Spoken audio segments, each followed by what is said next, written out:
Hello, Mark Crossfield here. We're going to talk a little bit today about angle of attack. So how I change the angle I attack the ball on. So do I hit it on the level, on the way down, or on the way up? And how I manipulate that to that angle of attack with the way I move my body to create the best shot, subject to what club and what shot I want to hit. Let's get stuck in.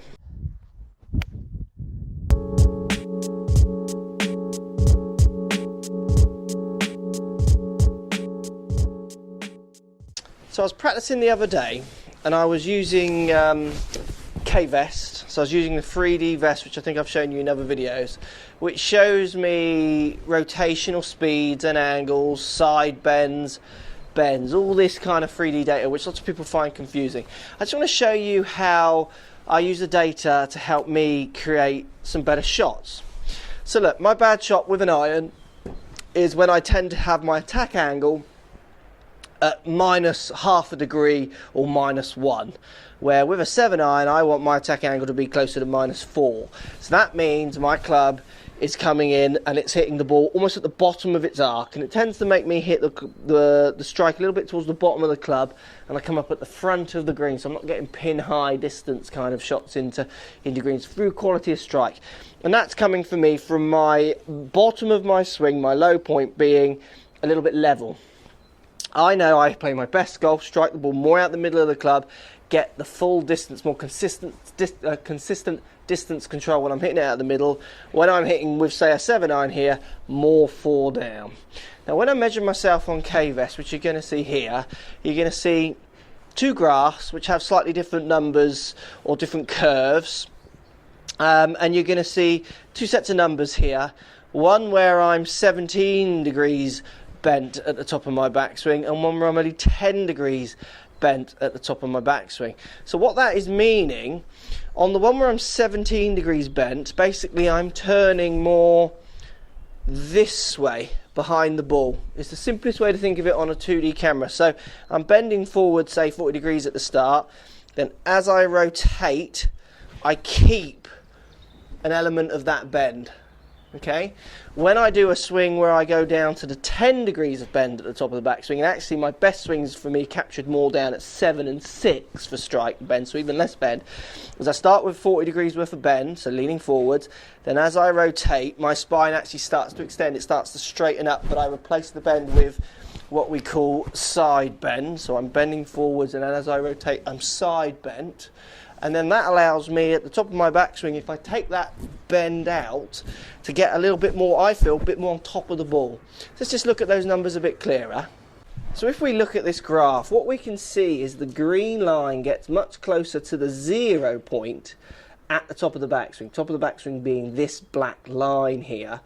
Where if we look at the other graph, you can see the green line doesn't dip down as much. So that means I'm retaining my bend in my backswing. So I know these graphs are confusing, but just look at the different shapes in the graph, and that's going to be translated in different shapes in my up at the top of my backswing position. So look, let's pretend I rotate 80 degrees with my upper body. So I'm rotating my feet as well. But at the top of my backswing I'm 17 degrees bent, so more bent this way.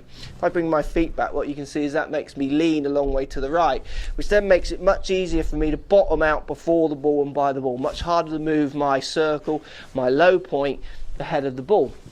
Where if I turn 80 degrees but feel like I'm stood up but with side bend, then take my feet back, so I feel like my chest is more on top of the ball, then what happens is as I turn through I feel like almost like I move forwards ahead of the ball. I don't, but I feel like I can move the circle ahead of the ball and get low point after impact, so I'm still catching the ball on the way down.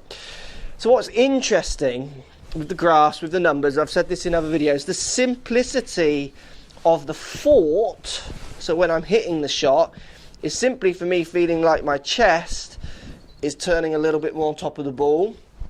So this bunker logo goes very slightly to my right side, where let's say I want to hit up at the ball more, or what I used to do more naturally, and I do it with a driver without thinking about it, it actually works for my driver, I'll think about turning much more over this side to feel like I'm going to get behind the ball to hit it on the way up. So I'm changing my attack angle, by changing my spine angle or my upper body angles with its bend, because I'm taking bend out of my backswing and then replacing it with side bend and rotation, which is confusing for lots of people, because lots of people, I've said it in other videos, feel they need to retain their spine angle. Now sometimes that's not a bad feeling to have in a golf swing, but it's not what you actually do.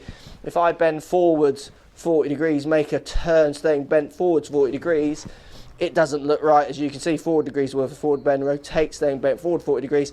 I'm way too far behind it, and then if I just rotate back this way staying bent forwards 40 degrees, I'm way too far that way. So I am straightening, replacing with side bend, putting bend back in, and then taking bend out and again replacing it with side bend, because we're thinking, gotta start thinking in these 3 dimensions. So for me, let's hit a couple of shots here just to show you. If I want to hit more down, say 4 down at this ball, I'm going to feel like I turn on top of it. I get a lovely crisp strike. Attack angle on that one is 4.8 down. So, and that's what creates my best strikes and gets my consistency in distance. If I get consistency in distance, I know I can hit the ball close rather than hitting one 10 yards short, because I've caught it at the bottom. Where if I make a backswing where I feel like I go too far behind it, I mean, that to me feels like I hit that on the way up. It was 0.7 to almost 1 degree on the way up, and the way I did that is by not moving my hips, not laterally, as I rotate, just keeping more bend in with a bit of side bend, and then hitting down, I take the bend out but replace it with side bend, so I feel like my back is almost extending as I make my backswing. Hope that helps, guys. I know these graphs and bits blow your head off. All I want to do, and this lesson isn't for everyone, it's more just a kind of idea. I want you to start thinking of your golf swings more in 3D, starting to understand more in 3D, and think about getting lessons where you're actually getting measured, rather than letting anyone guess what you're doing wrong. You know, people come for lessons with us here. We're measuring you, we're measuring 3D impact conditions, we're measuring 3D body capture conditions to make sure you guys are making the best moves and making sure you're not doing anything too silly out there that's going to make you hit some bad shots. Let me know what you think, guys. Post comments down below. Does this blow your head off? Do you get it? Do you don't? I'd love to know. Thanks for your watching, and we'll speak to you all soon, but don't be afraid to post comments down below. So if you like what's going on here, don't be afraid to subscribe to the channel. Also thumbs up the video, post comments. Love to hear what you guys got to say. Let's keep it social. The more we talk, the more we share, the easier this game will get for everybody. So if you want to find me on Facebook here, you can find me on Facebook. If you want to tweet me, find me on Twitter here as well. Just follow the links, all in the description. Come and join the show. Get active, get involved, get playing some better golf. Thanks for watching.